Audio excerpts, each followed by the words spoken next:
ভাই তোমার জন্য একটা সারপ্রাইজ আছে। কি সারপ্রাইজ? আগে থেকে সারপ্রাইজ বলে দিলে কি সারপ্রাইজ থাকবে বলো? চোখটা বন্ধ করো না। চোখ বন্ধ? একদম কিন্তু তাকাবে না, হ্যাঁ? এবার চোখটা খুলো। টান টানা। কি এটা? সুন্দর তো, অরিজিনাল, খুব সুন্দর, অনেক দামি, বোঝা যাচ্ছে। বলেছিলাম না তোমার জন্মদিনে তোমার জন্য একটা সারপ্রাইজ আছে। তোমার ফোনটা একটু দিবা, একটা ফোন করবো, আমার ফোনে টাকা নাই। এই নাও। এই ঘড়িটার দাম কত পিউ? আবার তুমি দাম দাম শুরু করছো রঞ্জু। এই ঘড়িটার দাম 5 লাখ টাকা পিউ। তো মানে এত দামি ঘড়ি আমি নিতে পারবো না। তুমি বারবার দামটাই দেখতেছো, তুমি আমার ভালোবাসাটা দেখতেছো না। মানে আমার ভালোবাসার কোনো মূল্য নেই তোমার কাছে? আমি একটা শখ করে তোমাকে একটা জিনিস দিতে পারি না? অবশ্যই পারো, কিন্তু এত দামি ঘড়ি পরে আমি ঘুরবো? তোমার কি মাথা খারাপ হয়ে গেছে? আমি এই ঘড়ি নিতে পারবো না। তুমি নিতে পারবা না? না, আমি নিব না। নিতেই হবে না। ধরবা না ওটা, তুমি ধরবা না। তুমি বলছো তুমি পড়বা না, ধরবা না ওটা। রেখে আসো বলছি। এই যে আমি ঘড়িটা পরছি, আই এম সরি, আমার ভুল হয়ে গেছে, আই এম সরি। এই যে দেখো আমি পরছি, সুন্দর লাগছে না আমাকে? আমি কথা দিচ্ছি এই ঘড়ি আমি কখনো খুলবো না। দুলা ভাই, আপনার সঙ্গে একটা কথা বলবো ভাবছিলাম পিউর বিষয়ে। কি বলবে বলো? পিউ মনে হয় একটা ছেলেকে পছন্দ করে। তুমি কি করে জানলে? আরে কামান দুলা ভাই, আমি মামারা অনেক কিছু জানে, বুঝলেন? তো আমার এখন কি করা উচিত? আপনি ছেলেটার সঙ্গে কথা বলেন। আমি ছেলেটাকে কালকে আসতে বলেছি। আমি কি কথা বলবো? আরে ছেলেটাকে জানেন, তার সঙ্গে কথা বলেন। তবে দুলা ভাই কোনো রিয়াক্ট করেন না। আজকালকার ছেলে মেয়ে ওদের তো পছন্দ থাকবেই, বলেন? তুমি সুন্দর পরামর্শ দিছো। তোমার সঙ্গে একটা কথা বলি। একটা কেন দেয়, তুমি হাজারটা কথা বলো। Like someone. মামা একটা ছোট সিক্রেট তোমাকে বলেছিলাম, সেই সিক্রেটটা তুমি সিক্রেট রাখতে পারলে না। তুমি তাই কেন?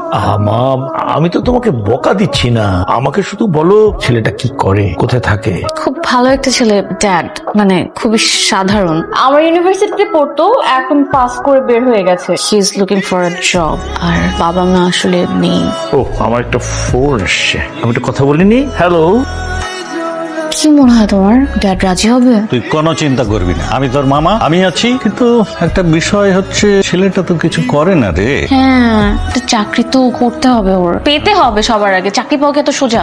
ও ইয়েস, আমি কিন্তু তোকে হেল্প করতে পারি। কি হেল্প করতে পারো তুমি? ওই যে আমার বন্ধু আছে না মতিন, ওর তো একটা বিরাট ফার্ম আছে। ওর ফার্মে একজন অ্যাসিস্ট্যান্ট জেনারেল ম্যানেজার দরকার। আর কিছু বলতেই হবে না মামা, ওর জব হয়ে গেছে। তুমি যাই করো, ও যাতে জবটা পায়। Please please please. Tony, CB drop করছিলি? আমার তো একটাই কাজ, সিবি ড্রপ করা। এই পর্যন্ত না হইলে 1000 সিবি ড্রপ করছি, কেউ ডাকে না। আমারও তো একই অবস্থা, সব জায়গায় নো ভ্যাকেন্সি। কি করবি বন্ধু, দেশের যে অবস্থা। দোস্ত আমি যাই রে। আরে আমরাও তো জামু, বস একটু সময়। না দোস্ত একটু কথা আছে। কি?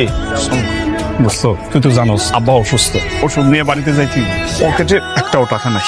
আমার তো এই মাসে টিউশনের টাকা এখনো দেয় নাই। আমার কাছে 200 টাকাই আছে, হইব? অসুবিধা নাই, চল। ছোট বোনটার পড়ালেখা বন্ধ হয়ে গেছে টাকার জন্য, পরে কোনো বাজার সদাই নাই। 3 মাসের বাড়ি ভাড়া দিতে পারতেছে না, কি যে করবো কিছুই বুঝতে পারতেছে না, আমার মাথায় ধরতেছে না। আরে তুই তো ভাঙ্গা পড়তেছস কেন? আমাদের সবারই তো খারাপ অবস্থা যাইতেছে। কাইটা যাবো, যা ঘরে যা। এমনি আর কতদিন চলবো বুঝতেছি তো। আল্লাহ ভরসা, তুই ঘরে যা। চল, বাধা করতে হবে। আমার কাছে টাকা নাই। তাহলে রাতে খামু কি? ডিম। প্রত্যেক বেলায় এক ডিম। তাও তো ভালো, দামি খাবার খাস। ডিমের দাম জানোস? এই পিউ, তুমি হেলমেট পরে কি করতেছো? তুমি কোথায় যাইতেছো? আমি তো তোমার কাছে আসছিলাম, এত এক্সাইটিং একটা ব্যাপার হয়েছে, আমি তোমাকে না বলে থাকতেই পারতেছিলাম না। আমাকে ফোন দিতে, আমি বের হইতাম। কেন? তোমাকে না বলে আসাতে কি তুমি রাগ করছো? আমি কি চলে যাবো? আরে না, আমি রাগ করি নাই। বলো কিসের কার্ড? তোমার চাকরি হয়ে গেছে। আমার চাকরি হলো কবে? এই যে এই কার্ডটা দেখতে পাচ্ছ না, মামা তোমার জন্য একটা ইন্টারভিউ সেট করছে। তুমি ইন্টারভিউ দিতে যাবা, ইন্টারভিউ দিতে যে ইন্টারভিউ বোর্ডে মামার এই কার্ডটা দিবার, তোমার চাকরি হয়ে যাবে। আর ওরা আমার যোগ্যতা দেখবে না? আবার শুরু করে দিচ্ছ তোমার সে ভারী ভারী কথা। শুনো, যোগ্যতা অবশ্যই প্রয়োজন, কিন্তু এখনকার টাইমে যোগ্যতা থেকে লিঙ্ক বেশি প্রয়োজন। লিঙ্ক ছাড়া তো চাকরি হয়ই না। এ বলে সারা জীবন এত কষ্ট করে পড়াশোনা করলাম, সেগুলোর কোনো দাম নাই। তুমি যে একটা যোগ্য ছেলেটা তো আমি জানি, আর তো কেউ জানে না। এখন প্লিজ প্লিজ প্লিজ তুমি জবটা করার জন্য রাজি হয়ে, তুমি মানা করো না। মামাকে অনেক কষ্টে ম্যানেজ করে দিবে, প্লিজ প্লিজ। আচ্ছা ঠিক আছে, যাবো। রঞ্জু, শুনছিস কিছু? কি? গতকাল রাতে রনি সুইসাইড করতে নিছিল। হাই হাই, তারপর কেন, কি হয়েছে? আরে ওই যে বাসা ভাড়া দিতে পারে না, এর লেগে বাইরেলা নাকি ওরে মারছে, পরিবারের সবার সামনে অপমান করছে, এই জন্য পয়জন খাইছে। এখন কি অবস্থা? হাসপাতালে নিছিল, আমার বাসায় নিয়ে এসে আমি দেখে আসলাম মাত্র। তুই এই কথা আমার আগে বলবি না? পিউ, আমার কথাটা শোনো। কেন শুনবো? কি শুনবো? কেন শুনবো তোমার কথা? আমি তোমার কোনো কথাই শুনবো না, আমি কিছু শুনতে রাজি না। প্লিজ আমার কথা শোনো। এই চাকরিটার জন্য আমার বন্ধুটা মরতে বসছিল। আমার বন্ধুটার বাবা পঙ্গু হয়ে 4 বছর ধরে বিছানায় শোয়া। ও ছোট ভাই বোনের পড়াশোনা বন্ধ হয়ে গেছে, ওরা বাসা ভাড়া দিতে পারছে না। আমার বন্ধুটা সুইসাইড করতে গিয়েছিল। বিশ্বাস করো পিউ, ওর এই চাকরিটা খুব প্রয়োজন। এটা তুমি ইন্টারভিউ না দিতে যে তোমার বন্ধুকে পাঠিয়েছো। আরে তুমি এই ইন্টারভিউটা দিতা, তোমার বন্ধুকে আমরা আরেকটা চাকরি দিতাম, আরেকটা ব্যবস্থা করতাম। এখন আমি আমাকে কি বলবো? আমি কোন পরিস্থিতিতে এই কাজটা করেছি এটা বুঝিয়ে বললেই তো হয়। আরেকটা জিনিস পিউ, প্লিজ তুমি মামাকে একটু বলো যাতে আমার বন্ধুর চাকরিটা হয়ে যায়। কিন্তু তুমি না, তোমার এই চাকরিটা হলে না আমি তোমাকে আমার বাবার সাথে দেখা করাতে পারতাম। এখন সবকিছু উল্টাপাল্টা হয়ে গেল। কোনো উল্টাপাল্টা হয়নি, চাকরি তো অনেক আছে। তুমি প্রয়োজনে মামাকে বলো আরেকটা চাকরির ব্যবস্থা। মামা তো রোজ রোজ তোমার জন্য চাকরি নিয়ে বসে থাকবে, তাই না? আচ্ছা ঠিক আছে, তোমার মামাকে বলতে হবে না, আমি নিজের যোগ্যতায় চাকরি খুঁজে বের করবো। রঞ্জু, সবুজ, দোস্ত, আমি চাকরিটা পাই গেছি দোস্ত। আরে অভিনন্দন। দোস্ত, তোর জন্য আমি চাকরিটা পাইছি। তোর যে কি বলে আমি ধন্যবাদ দেবো দোস্ত। তুই না থাকলে আমি ভাইসা যাইতাম, ধ্বংস হয়ে যাইতাম দোস্ত। খালাম্মা খালুরে জানাইছস? সময় পাইলাম কই, নিউজটা পাওয়ার সাথে সাথে তোর কাছে ছুটে আসছি। যা খালাম্মা খালুরে জানা, সবার আগে তাদের দোয়া নেই। যা। ঠিক আছে। এই দাঁড়া, এই টাকাটা নিয়ে যা। এই, লাগবে না, লাগবে না। খালাম্মা খালুর জন্য মিষ্টি নিয়ে যাবি, খালি হাতে যাবি নাকি? দোস্ত, তুই কি মানুষ নাকি ফেরেশতা বলতো? আমি বন্ধু, আমি তোর বন্ধু, এর থেকে বড় পরিচয় আর কিছু হতে পারে না। যা তাড়াতাড়ি যা। আসসালামু আলাইকুম। ওয়ালাইকুম আসসালাম। বসো বসো বসো। ড্যাড, ও হচ্ছে রঞ্জু, যার কথা তোমাকে বলছিলাম। হ্যাঁ বুঝতে পারছি। মা, তুমি কি আমাদের জন্য রিজিয়ার মাকে বলে একটু কফির ব্যবস্থা করবে? শিওর। তোমাকে সরাসরি কিছু কথা বলতে চাই। জি অবশ্যই। দেখো, আমি একসময় খুব দরিদ্র ছিলাম, তখনও চাকরি পাইনি, বিয়ে করেছি, চাকরি খুঁজছি, খুবই স্ট্রাগলিং জীবন ছিল আমার। কিন্তু আমার হাই অ্যাম্বিশন ছিল যে আমি কিছু একটা করব। সেই হাই অ্যাম্বিশনই আমাকে আজকে এতদূর পর্যন্ত নিয়ে এসেছে। তোমার হাই অ্যাম্বিশনটা কি একটু বলবে? আপনার মেয়েকে ভালো রাখা। আমার মেয়েকে ভালো রাখতে গেলে you have to earn something. তুমি তোমার চাকরিটা তোমার বন্ধুকে দিয়ে দিয়েছো, কিন্তু কেন? কারণ ওই মুহূর্তে আমার চাইতে আমার বন্ধুর চাকরিটা বেশি প্রয়োজন ছিল। ওই চাকরির কারণে আমার বন্ধুর পরিবারটা বেঁচে গেছে, তার জীবনটা বেঁচে গেছে। জীবনটা হচ্ছে সমুদ্রের মতো, এখানে কাউকে স্পেস দিয়ে বেঁচে থাকা যায় না, আগে নিজের প্রয়োজনটা দেখতে হয়। কিন্তু তাই বলে কি আমাদের আপনজনের বিপদের সময় আমরা তাদের পাশে গিয়ে দাঁড়াবো না? জীবনটা এভাবে চালানো কঠিন হয়ে যাবে। জীবনটা এভাবেই চালানো উচিত আঙ্কেল। আমরাই বরং ভুল করছি। আমরা উল্টা পথে চলতে গিয়ে জীবনটাকে অনেক কঠিন করে ফেলছি। জীবনে চলার জন্য তো অনেক টাকার প্রয়োজন নেই। বিলাসিতা জীবন যাপন করতে গেলে অনেক টাকার প্রয়োজন আছে, সেটা আমি স্বীকার করছি। তো লাইফের অ্যাম্বিশনটা হওয়া উচিত আমরা সুস্থ সুন্দরভাবে বেঁচে থাকবো এবং আমাদের আশপাশের মানুষজনকে নিয়ে বেঁচে থাকবো। বুঝলামই না, ড্যাড আমাকে পাঠাতে তোমার সাথে এমন কি কথা বললো, এখন আবার চুপ করে আছে, কিছু বলতেছেও না। তোমার ড্যাডের মনে হয় আমাকে পছন্দ হয় না। ড্যাডের পছন্দ না হলে ড্যাড কিছু বলতো, আর ড্যাড আমার পছন্দকে রিজেক্ট করতেই পারে না, বুঝছো? মেয়ে আমার এটা কি পছন্দ করলো? কেন? মানুষের একটা অ্যাম্বিশন থাকে, এই ছেলে তো কোনো অ্যাম্বিশনই নাই। এই ছেলের সঙ্গে মেয়ের বিয়ে হলে ও আমার মেয়েকে খুবই কষ্ট দেবে। আমার মেয়ে কোনোদিনই সুখী হবে না। মেয়ে তো পছন্দ করে বসে আছে।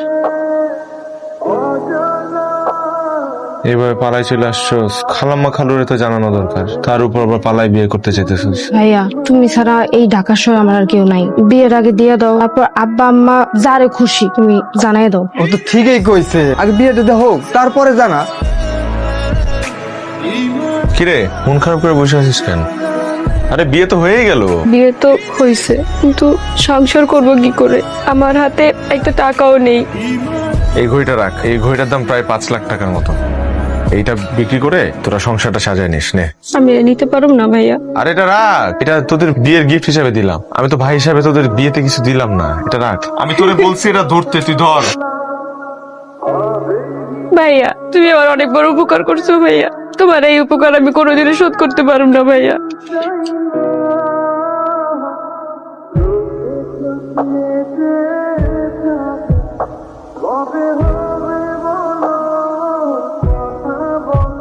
কেন আসছো তুমি এখানে? আমার বাসায় কেন আসছো? 6-7 দিন যাবো তুমি আমার ফোন ধরতেছো। তুমি ধরতেছি না, কেন ধরবো? তোমার ফোন কেন ধরতে হবে? কে তুমি? মানে কয়টা গার্লফ্রেন্ড তোমার? কি বলতেছো এসব? ও, কিছু বুঝতে পারতেছো না কি বলতেছি না? ঘড়ি কই? হাতের মধ্যে ঘড়ি নেই তো? খুব না বলছিলা সারা জীবন আমার দেওয়া ঘড়ি পরে থাকবা, ঘড়ি কই? ঘড়ি কই? বুঝতে পারছ না? হ্যাঁ, তুই আমার সাথে চিটিং করছিস কেন?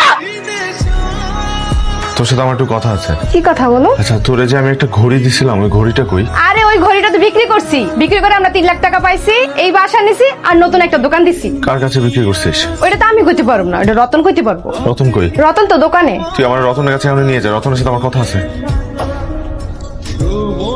ভাইয়া আপনি যে ঘড়িটা পরে আছেন এই ঘড়িটা আসলে আমার ছিল। আমি একটা পরিস্থিতিতে পরে ঘড়িটা বিক্রি করে দিয়েছিলাম। যেখানে বিক্রি করেছি সেখান থেকে জানতে পেরেছি সে আপনার কাছে বিক্রি করেছে। ভাইয়া ঘড়িটা আমি ফেরত চাই।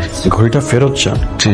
এই ঘড়িটা আমি 3.5 লাখ টাকা দিয়ে কিনেছি। এমন একটা ফ্যান্সি ঘড়ি যে কেউ আমার কাছে চাবে আর আমি তাকে দিয়ে দিব, আপনি এটা কিভাবে ভাবলেন? না ভাইয়া, আমি তো আপনার কাছে এমনিই যাচ্ছি না। ভাইয়া ভাইয়া এই ঘড়িটা আমার খুব দরকার। ঠিক আছে, আপনি আমাকে 4 লাখ টাকা দিন, আমি আপনাকে ঘড়িটা দিয়ে দিব। 4 লাখ টাকা? জি। ভাইয়া তাহলে কিছুদিন সময় দেন, আমি আপনার কাছে টাকা নিয়ে আসবো। কি করেন আপনি? আমি কিছু করি না আপাতত। তো এতগুলো টাকা কিভাবে জোগাড় করবেন? জানি না, কিন্তু আমার এটা জোগাড় করতেই হবে। ভাই শুনুন, আপনি বাস্তবতায় বাঁচেন না। বাস্তবতা খুবই কঠিন। 4 লাখ টাকা is not a matter of joke. আপনার জন্য আমার কাছে একটি অফার আছে। আমি একটা সাইড বিজনেস করি, সেই বিজনেসে কন্ট্রিবিউট করে আপনি পুরো 5 লাখ টাকা নিয়ে যেতে পারেন। 4 লাখ টাকার ঘড়ি, 1 লাখ টাকা ক্যাশ। কি করতে হবে আমার? আপনাকে একটা কিডনি ডোনেট করতে হবে।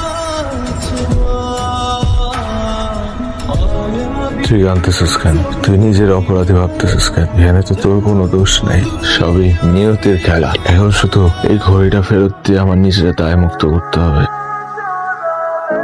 রঞ্জু, তুই এখানে? আমার বাসায় অ্যাড্রেস পাইলি কোত্থেকে? চল চল চল, পরে কথা শুনবো। এ হচ্ছে রঞ্জু, আমার সবচেয়ে কাছের বোন। আর ও হচ্ছে, আমি ভাইয়ার খালাতো বোন। ওর জন্য তো তোমার সাথে আমার পরিচয় হয়েছে। জানিস দোস্ত, তুই যে অফিসে আমাকে চাকরি দিছিলি ওই অফিসে ওর মামার সাথে আমার পরিচয় হয়। তারপরে তো বিয়েটা হয়ে যায় আমাদের মধ্যে। এই ঘড়িটা তোর বিয়ের গিফট। কি বলছিস? লাগবে না। তুই এই ঘড়িটা রাখলে আমি অনেক খুশি হব।